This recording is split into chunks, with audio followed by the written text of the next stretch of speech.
un tema que por ahí trasciende este proyecto y un poco es algo común a la arquitectura que nosotros pensamos, un poco como concebimos las cosas. Tiene que ver con pensar de lograr la máxima riqueza en todo sentido con la mínima inversión de recursos, en todo sentido también, económicos, formales, de mantenimiento. Generalmente, digamos, terminamos coincidiendo en una especie de referencia un poco a la arquitectura paulista, la arquitectura de Méndez de Rocha, la Nova Artigas. Son esas expresiones del hormigón, solo el hormigón y cómo estructura y espacio son al mismo tiempo una sola cosa. Como la misma materialidad de la obra trata de resolver todo. Los mínimos gestos, las mínimas energía en resolver todo.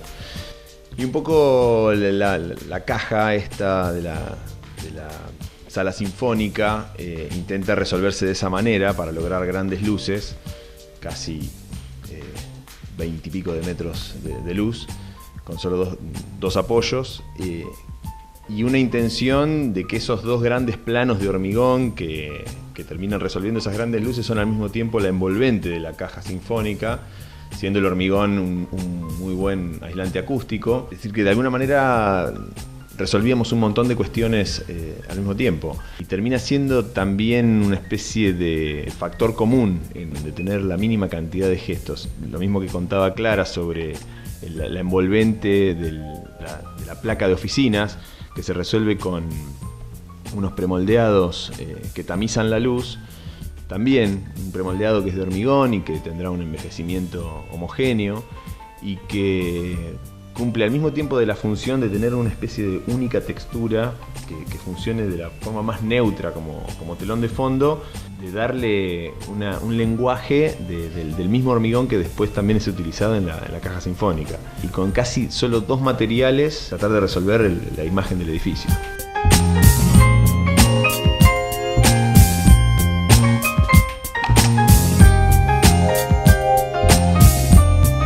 Estuvimos en contacto cuando fuimos a la entrega de premios allá a Santa Fe y tuvimos contacto con quienes fueron los organizadores, los que armaron las bases.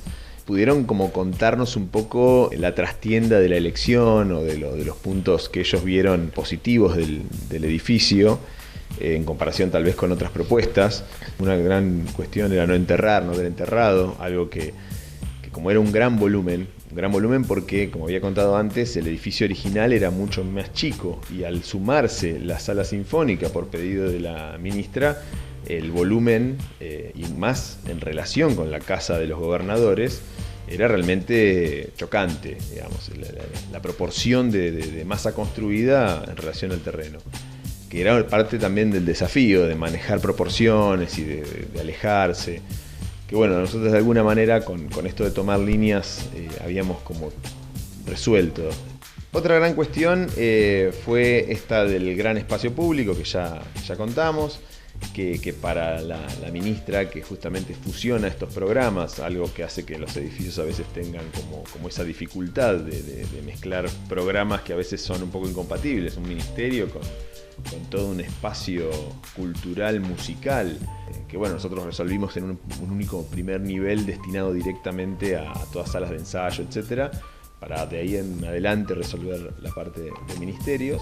También elogiaron la cuestión de la flexibilidad de las oficinas, la flexibilidad de las salas de ensayos, la flexibilidad misma de la sala, de ampliarse incorporando la sala de ensayos puesta por detrás.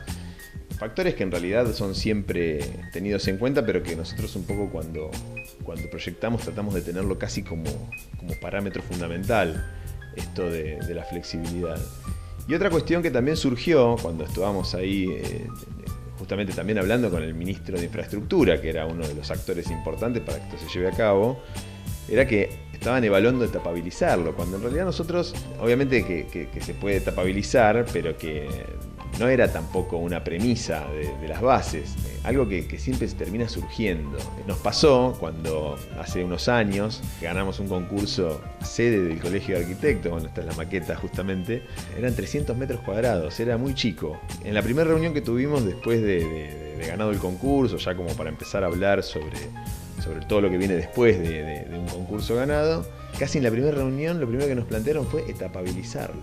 digamos, algo tan chico seguía siendo como una premisa, digamos, una necesidad de los promotores de poder cortar las etapas para poder hacerlo más factible. Digamos, tiene que ver con esto de la flexibilidad, tiene que ver con hacer arquitectura acá en la Argentina y de manejar los presupuestos que se manejan y de manejar los tiempos electorales que a veces rigen las partidas presupuestarias para que se lleven adelante estos proyectos.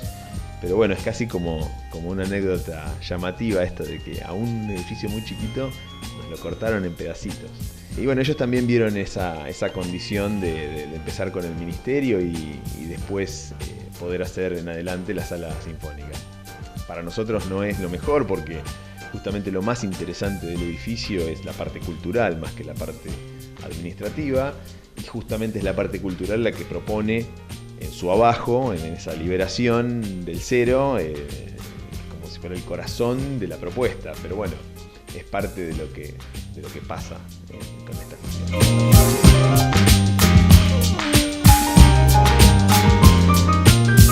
Hablando de esta cuestión de la etapabilidad, nosotros tuvimos la suerte de sacar un segundo premio en el Museo del Mar, el Museo de Mar del Plata. Y justamente los chicos de Monobloc, que son los que ganan, lo que más plantearon fue la etapabilidad. Ellos plantearon no solamente la división de los programas, sino le sumaron como ampliaciones que no cambiaban la estética general del edificio, de la propuesta. La propuesta se hacía como más interesante a medida que crecía.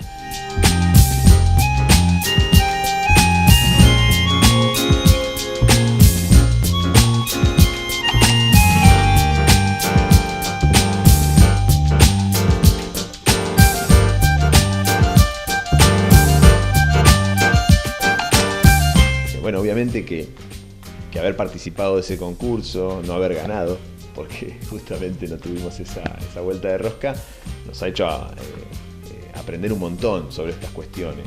Y esto un poco lo conecto con esta dinámica de hacer concursos, aun cuando no hemos sacado nada, que es la mayoría de las veces. El aprendizaje de ver con ojos críticos y buenos ojos a esos primeros premios, o al menos a los premiados, es un poco que eso coincidimos los tres, eso de ver con una humildad que a veces es difícil de tener, de ver qué se premió y por qué esas decisiones que se tomaron para llevar a los primeros premios son las que fueron bien tomadas. A veces inclusive uno pensando que se ha hecho algo tal vez de baja calidad, pero bueno, tal vez respondieron bien al presupuesto que tenía el promotor. Y hacer un concurso es eso, es resolver un problema y resolverlo con las mejores decisiones, con la mínima energía y con el mayor impacto. Y realmente hemos aprendido muchísimo de cada concurso.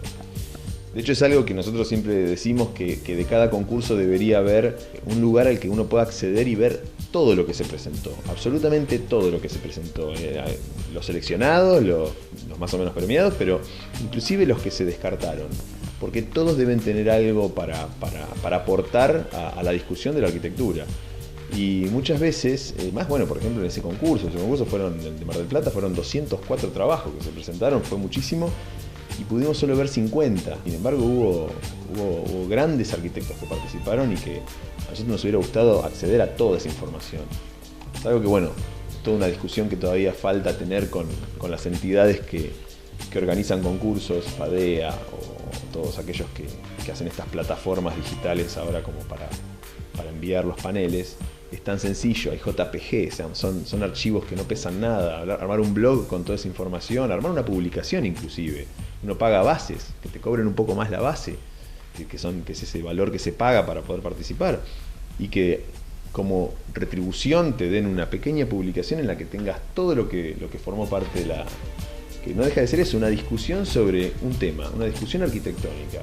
Hay discusiones materiales, hay discusiones políticas, éticas, hay un montón de discusiones en las posibilidades de resolver un mismo problema. Es muy interesante, pero ya se va a lograr.